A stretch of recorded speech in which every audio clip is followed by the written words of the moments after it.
Selamat berjumpa Bapak Ibu Saudara-saudariku para pencinta sampan dimanapun saat ini Anda berada.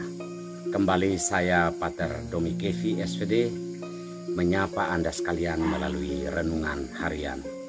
Saya berharap bahwa sampan mendapati Anda dalam keadaan sehat, dilindungi dan diberkati Tuhan. Saudara-saudari terkasih, hari ini kita memasuki hari Minggu biasa pekan ke-7 dalam kalender liturgi Gereja Katolik. Sabda Tuhan yang kita dengarkan dan renungkan pada hari ini menegaskan satu hal, bahwa Anda dan saya adalah bait Allah. Apa kualifikasi dari bait Allah itu?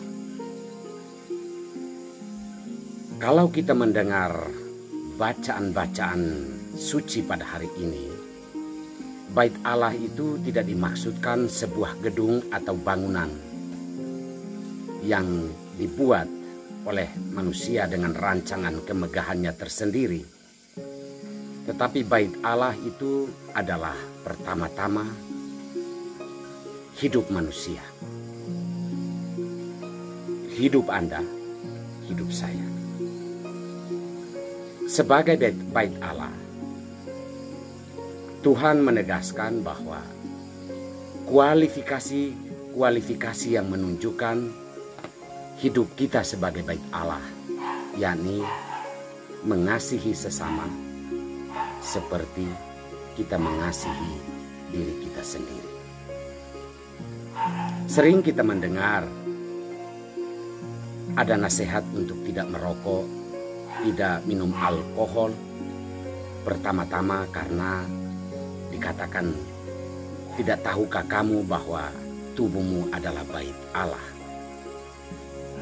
Tentunya benar juga supaya kita hidup sehat, tetapi sebenarnya itu tidak dimaksudkan sebagai yang utama oleh sabda Tuhan.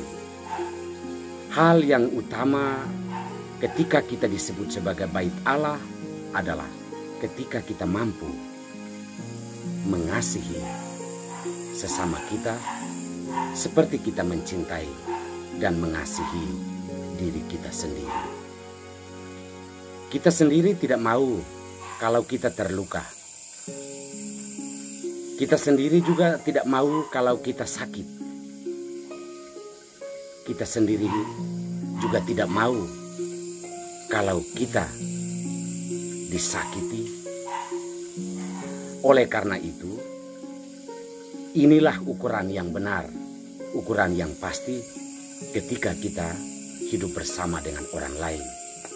Bahwa setiap orang harus mampu menjaga dirinya agar ia tidak menjadi sebab luka seseorang, sebab sakit hatinya seseorang.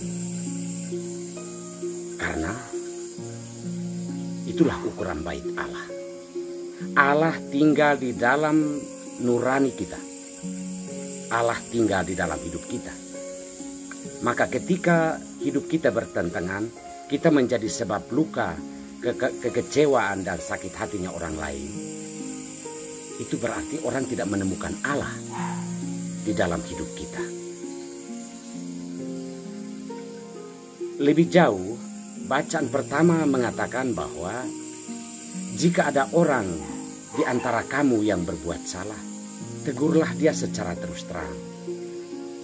Dan memang menegur, menyampaikan hal yang menjadi unek-unek kita terhadap orang lain belum tentu diterima baik. Tetapi apapun itu, sabda Tuhan menegaskan kita harus mampu melakukan hal tersebut.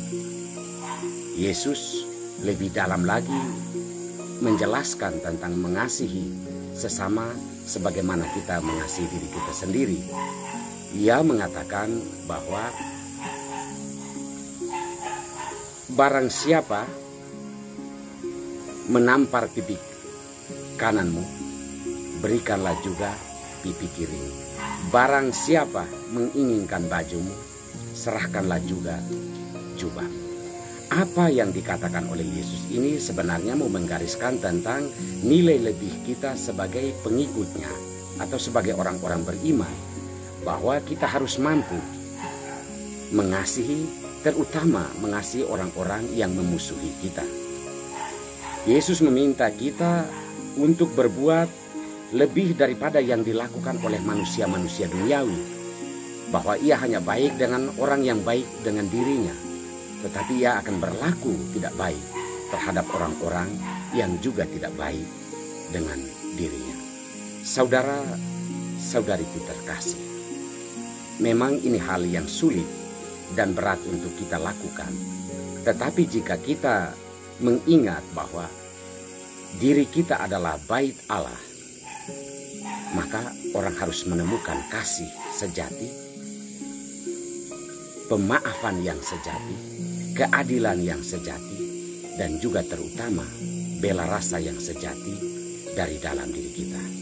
Dengan demikian, bolehlah kita bisa berbangga bahwa Allah tinggal di dalam diri kita dan kita adalah bait Allah. Semoga Tuhan memberkati kita semua.